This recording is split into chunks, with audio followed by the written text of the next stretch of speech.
had this dream that I was carrying this wheel up this mountain, and I remember halfway up the mountain, I was so tired, and I was thinking, this is so stupid. Why am I even carrying this wheel up this mountain? It doesn't make no sense. And then I finally made it to the top of the mountain, and there was people up there, people that I knew, people that were passed away in the spirit world, and there was people that are still alive today. They were up there and they were shaking my hand. There was one person with his head right down and his hair was down, and he looked really angry.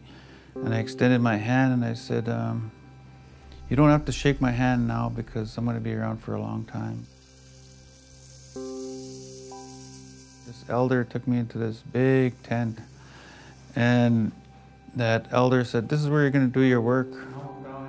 And so I looked at that tent, and there was just a table, and the table had paper on it. And it looked like somebody was going to do a workshop.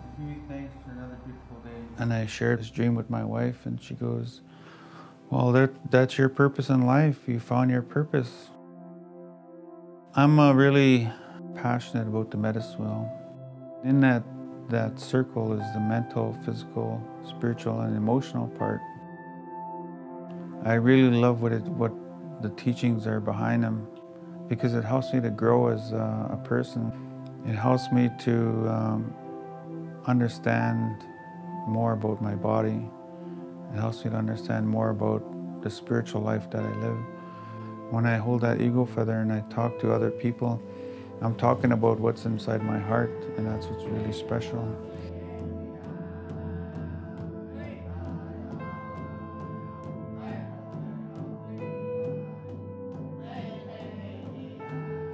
Most of my young adult life, I struggled with alcohol and drugs, and I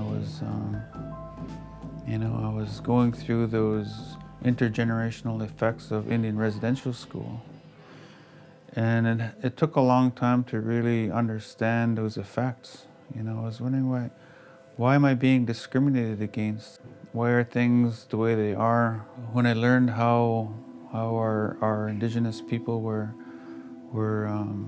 there was an attempt to get us erased from humanity. And when I learned what was going on, it took me a long time to actually know who I was.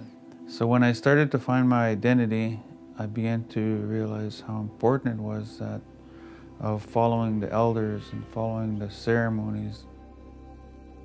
When a lot of people want to know what it is that they can do, what they can do is they can have an education on the true history of colonization in Indian residential schools.